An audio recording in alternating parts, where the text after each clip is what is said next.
Dear students, मैं हूं मयंक जोशी, आपका अपना एमजे सर, और आज मैं फिर आपके लिए लेकर आया हूं एक बहुत ही शानदार इन्फॉर्मेटिव वीडियो। जो भी बच्चे नीट 2022 में अपीयर हुए थे और अभी भी वो डिलेमा में हैं कि हमारी कट ऑफ का क्या होगा, कैसा है, क्या करें, एडमिशन लें नहीं लें, और फिर हमें कहाँ एडमिशन मिलेगा, कहाँ नहीं मिलेगा, इन सब बातों के जवाब देने के लिए मैं अपना बहुत ही एक रिसर्च करके एक वीडियो आपके लिए लेकर आया हूं। तो आप वीडियो को देखिए पूरा, तो आपके लगभग सभी सवालों का जवाब जो है वो आपको मिल जाएगा। तो आइए शुरू करते हैं इस वीडियो को। ध्यान दीजिए कि नीट 2022 में हमारे पास एमबीबीएस सीट्स की अगर हम बात करें तो टोटल एमबीबीएस सीट्स थी हमारे पास 91,927, जिसमें से हमारे पास जो गवर्नमेंट मेडिकल कॉलेज में जो सीट्स हैं वो हैं हमारे पास 48,012 सीट्स, यानी रफली हम मान सकते हैं कि हमारे पास 48,000 सीट्स हैं जो किसी ना किसी गवर्नमेंट मेडिकल कॉलेज में हमें ऑफर की जाती है, जिसकी ऑब्वियसली जो फीस होती है वो कम होती है। इसके अलावा हमारे पास बीडीएस में लगभग 26,000 सीट्स हैं, और अगर हम बात करें आयुष में तो वो लगभग 50,000 सीट्स हैं, और वीबीएससी की सीट्स की बात करें तो वो लगभग 500 सीट्स हमारे पास हैं। ठीक है, तो इनमें हमें नीट के थ्रू जो है वो एडमिशन मिलता है। अब हम अगर कंसंट्रेट करें एमबीबीएस वाली सीट्स पे, तो जो उसमें हमें समझने वाली बात है, चलो वो देखते हैं हम। तो अगर हम एमबीबीएस की सीट्स की बात करें, सबसे पहले अगर हम एमबीबीएस सीट्स की बात करें तो गवर्नमेंट मेडिकल कॉलेज हैं कितने, तो टोटल मिला के 322 गवर्नमेंट मेडिकल कॉलेज हैं, जिनमें मिलाकर 48,000 जो 12 सीट्स हैं वो हमारे पास गवर्नमेंट मेडिकल कॉलेज हैं। टोटल मिला के 322 उनके अंदर है। प्राइवेट मेडिकल कॉलेज जिनमें की डीम्ड यूनिवर्सिटीज भी इंक्लूड हैं, इनमें 290 कॉलेजेस हैं और उनमें हमारे पास 43,915 सीट्स हैं।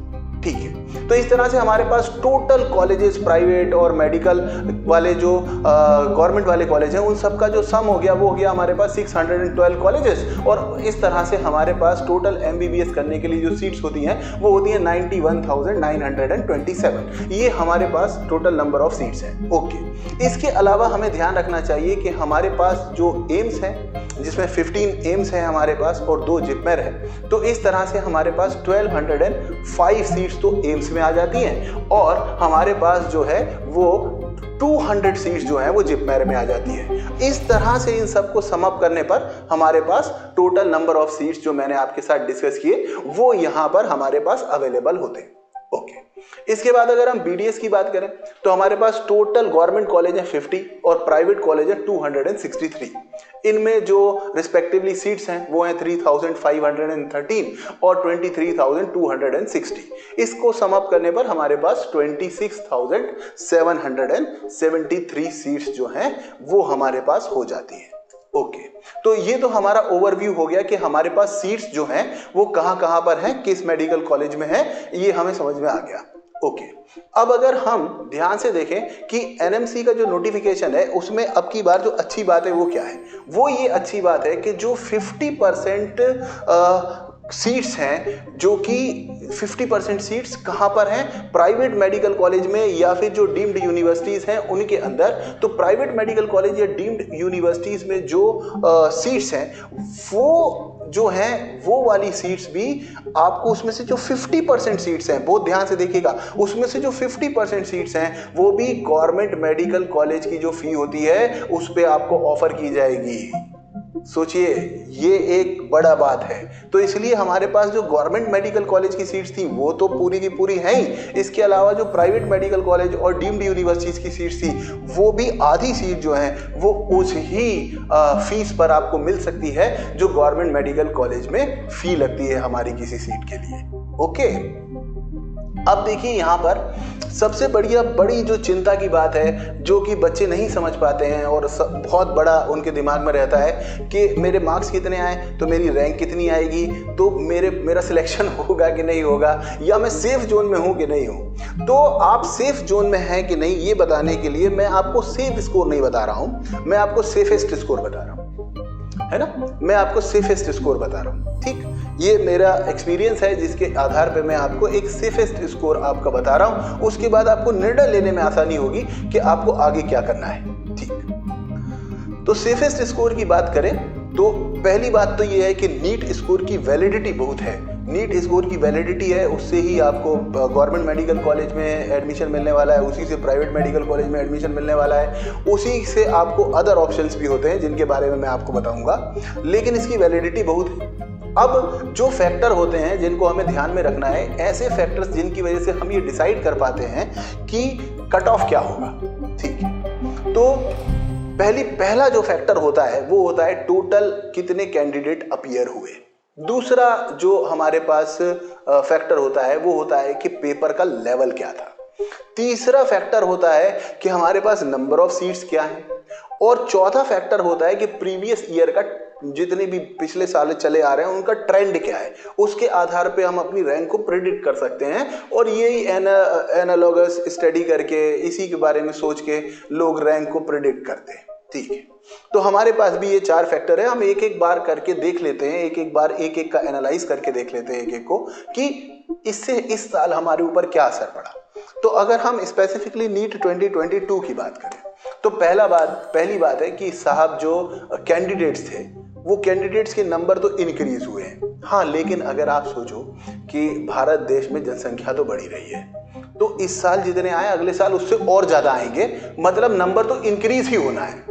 आप अगर किसी भी समय ये सोच रहे हो कि कैंडिडेट्स के नंबर जो है वो डिक्रीज होने वाले हैं, तो वो तो नहीं होने वाले, वो तो इंक्रीज ही होंगे, और पिछले कई सालों से इंक्रीज हो रहे हैं। लेकिन हम देख रहे हैं कि 2020 के बाद से वो हमारा जो मतलब कट ऑफ का है वो लगभग सेम ही आ रहा है। मतलब मेरे को नहीं लगता कि जो स्टूडेंट्स के नंबर इंक्रीज हो रहे हैं उससे कोई अंतर पड़ रहा है।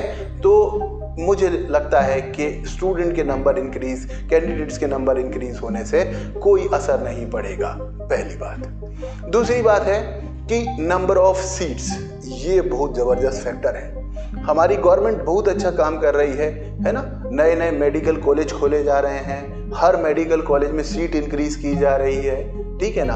और अब तो और 1 लाख और ज़्यादा सीट जो हैं वो एनएमसी का जो बिल आया उसके हिसाब से वो 1 लाख प्लस सीट्स जो हैं वो इंक्रीज करने वाले हैं। तो ये एक ऐसा फैक्टर है जो कि की फैक्टर है, बहुत बड़ा रोल, मेजर रोल प्ले कर रहा है, और इसकी वजह से मुझे लगता है कि कट ऑफ जो है वो डिक्रीज होने वाली है। कट ऑफ डिक्रीज होगी इसकी वजह से, क्योंकि जो नंबर ऑफ सीट्स हैं वो डिलिबरेटली इंक्रीज हो रहे हैं, ठीक है ना। तो और गवर्नमेंट का इसमें बड़ा की रोल है, और हमें अच्छे डॉक्टर्स की ज़रूरत भी है। तो हमारे नंबर ऑफ सीट्स इंक्रीज हों वो सभी के लिए फेवरेबल है, बहुत शानदार बात है। अब होता है पेपर का एनालिसिस। अगर नीट 2022 के पेपर की बात करें, और अगर आप देखें फिजिक्स और फिजिकल केमिस्ट्री, इन दोनों, अरे जो बहुत डराते थे सब्जेक्ट, वो तब पेपर इजी आए थे, उनका पेपर इजी था। और जो भी इजी सेक्शन होता है उससे कट ऑफ जो है वो इंक्रीज होती है, ठीक है। लेकिन हमारे पास इनऑर्गेनिक केमिस्ट्री, ऑर्गेनिक केमिस्ट्री, और सबसे बड़ी चीज बायोलॉजी, वो जिसमें बहुत ज्यादा क्वेश्चन आते हैं, वो लेंथी आया था पार्ट। तो इस वजह से मुझको लगता है कि यहाँ पर जो कट ऑफ है वो इन दोनों का जो ओवरऑल इफेक्ट आएगा वो भी कट ऑफ जो है वो डिक्रीज होगी। तो हमने ये जो फैक्टर स्टडी किए, इससे अब सोचने वाली बात ये है और समझने वाली बात ये है कि होगा क्या, कट ऑफ इंक्रीज होगी या डिक्रीज होगी। भाई वो एक फैक्टर था स्टार्टिंग वाला कि नंबर ऑफ कैंडिडेट इंक्रीज हुए, उससे तो कुछ नहीं हो रहा, ठीक है। दूसरी चीज है, हमने दूसरे फैक्टर को एनालाइज किया कि भाई जो दूसरा फैक्टर है हमारे पास कि सीट्स इंक्रीज हो रही है, उससे तो डिक्रीज हो रहा है। हमारे पेपर में फिजिक्स एक बड़ा पोर्शन होता है, और केमिस्ट्री जो है वो भी एक पोर्शन है, और बायोलॉजी सबसे बड़ा पोर्शन होता है। लेकिन बायोलॉजी का पेपर लेंथी था, तो उसका भी ओवरऑल इफेक्ट है कि डिक्रीज हो रही है। तो मुझको क्या लगता है कि अगर मैं ओवरऑल देखूं तो कट ऑफ जो है वो डिक्रीज होगी। तो ओवरऑल जो है कट ऑफ मेरे को लगता है कि वो डिक्रीज होने वाली है। ओके, फिर सेफ क्या रहेगा, मतलब इस बार के पूरे पेपर और पुराने ईयर के ट्रेंड्स को देखते हुए अगर मैं ये सोचूं कि सेफ स्कोर क्या रहेगा मेरे पास, तो मुझे लगता है कि 600 प्लस माइनस 10 जो है वो MBBS के लिए वो जो स्कोर है वो मुझे लगता है कि ये ऐसा स्कोर है जो सेफ स्कोर रहेगा। इसको थोड़ा एनालाइज कर लेते हैं कि इसका मतलब क्या हुआ। इसका मतलब ये हुआ कि अगर आपका स्कोर 610 से ज़्यादा है, अगर आपका स्कोर 610 से ज़्यादा है तो आप एकदम सेफ जोन में है, सेफेस्ट जोन में है, ठीक है ना। 610 से ज्यादा आपका स्कोर है, मतलब आप एकदम सेफ जोन में है। हाँ, लेकिन अगर आपका 590 से लेकर 610 के बीच में कुछ भी स्कोर है तो आप लोग वेट कर सकते हैं। क्यों? क्योंकि 590 पे भी अगर आप मॉप अप राउंड तक वेट करें, अब ये आपके ऊपर डिपेंड करेगा कि आप किस कैटेगरी की कॉलेज में इंटरेस्टेड हैं, है ना, आप कैसा कॉलेज उठा सकते हैं। लेकिन अगर आप 590 वाले भी हैं और अगर आप मॉप अप राउंड तक जाते हैं तो हो सकता है कि आपको कॉलेज मिल जाए। तो इसलिए 590 के से लेकर और 610 के बीच में अगर आप हैं तो आपको वेट एंड वॉच करना चाहिए। और अगर आप 610 प्लस वाले हैं तो आप बिल्कुल सेफ जोन में हैं। फिर आप किसी ना किसी मेडिकल कॉलेज में जाने की तैयारी कीजिए, नए कपड़े उपड़े खरीद लीजिए, है ना, डॉक्टर बनने की तैयारी कीजिए, ठीक है। अब साहब आपको कॉलेज नहीं मिलेगा, ये अपने दिमाग में आप थोड़ा सा क्लियर हो जाइए कि 610 प्लस है मतलब आप सेफ हैं। 590 से 610 के बीच में है मतलब आपको वेट करना है, वेट एंड वॉच करना पड़ेगा। अब अलग अलग स्थिति होती है, क्योंकि कुछ लोग बोलते हैं कि अब मैं आगे ड्रॉप नहीं लेना चाहता, मुझे अभी ही कुछ फैसला करना है। अगर आपको ऐसा लगता है कि आपका स्कोर 590 से कम है और आपको कोई कॉलेज आपको नहीं मिलेगा तो कोई बात नहीं है, आपके पास कई सारे ऑप्शंस हैं। आप इनमें से कई सारे ऑप्शंस जो हैं वो चूज कर सकते हैं। आपको ऐसा लग रहा हो अगर कि आपको कॉलेज नहीं मिलेगा तो आप इनमें से कोई भी ऑप्शन जो है वो चूज कर सकते हैं। क्या क्या ऑप्शन है आपके पास? देखिए, आप BDS ले सकते हैं, BAMS ले सकते हैं, BHMS ले सकते हैं, BNYS ले सकते हैं, BVSC कर सकते हैं, पैरामेडिकल में जा सकते हैं, BUMS कर सकते हैं, B फार्मा कर सकते हैं, BSc नर्सिंग कर सकते हैं और BSc नर्सिंग AFMC से भी कर सकते हैं। और इन सभी जगह पर जो भी आपका एडमिशन होने वाला है वो सिर्फ और सिर्फ नीट स्कोर के बेसिस पर ही होने वाला है, ठीक है। तो आप इनमें से भी कुछ ट्राई कर सकते हैं अगर आपको इसी साल जो है वो कोई ना कोई मेडिकल कॉलेज या कुछ और उठाना है सीट। लेकिन अगर आप अब 590 से कम पर हैं और आप डिटरमाइंड भी हैं कि नहीं मेरे को तो MBBS करना ही करना है, तो फिर आपको अभी से जुट जाना पड़ेगा और अभी से आपको शुरू हो जाना पड़ेगा। आप प्रिपरेशन की किसी भी स्टेट पे हो, आपके नंबर 590 हुई हो या 590 से कम कुछ भी हो, अगर आपको लगता है कि मुझे अगले साल फोड़ना है, डॉक्टर बनना है, तो फिर आज से ही शुरू करना है, अभी से शुरू करना है। और उसके लिए आप कहीं भी एडमिशन ले लो और नीट 2023 की तैयारी शुरू कर दो। यहाँ ये थोड़ा सा अच्छा नहीं है कि अपन लिख रहे हैं कि कहीं भी एडमिशन ले लो, आप सोच समझ कर कहीं एडमिशन ले लो, सोच समझ कर आप कहीं एडमिशन ले लीजिए। और जब आप सोच समझ कर कहीं एडमिशन ले लें तो आपके पास ये ऑप्शन होगा कि आप कल से एकदम पूरी दम लगाकर तैयारी शुरू करें, क्योंकि यही सच्चाई है कि मैंने आपको जो एनालाइज करके बताया है वो एनालिसिस लगभग परफेक्ट बैठने वाला है। तो आपको अभी से तैयारी शुरू कर देना चाहिए अगले साल नीट 2023 को क्रैक करने के लिए। और अगर आप एक साल पूरा मन लगाकर पढ़ाई करते हैं, बच्चों मैं दोबारा बोल रहा हूं, आपका की गई एक साल की मेहनत, आपकी एक साल की मेहनत, केवल एक साल की मेहनत आपकी जिंदगी बदल सकती है, आपको आपके ड्रीम मेडिकल कॉलेज में पहुंचा सकती है। केवल जरूरत है पूरे जोश और जुनून के साथ लगने की। तो अगर आप डिटरमाइंड हैं कि आपको कुछ करके दिखाना है तो आप शुरू कीजिए और आगे बढ़िए। और जो लोग उस स्कोर के आगे आ रहे हैं 610 के ऊपर, उनको मेरी बहुत बहुत शुभकामनाएं हैं, क्योंकि वो लोग तो अपना गोल जो है वो अचीव कर चुके हैं। बाकी 590 से जो 610 के बीच में हैं उनको थोड़ा वेट एंड वॉच करना चाहिए और रिजल्ट आने के बाद जो है वो अपना अगला निर्णय लेना चाहिए, ठीक है ना।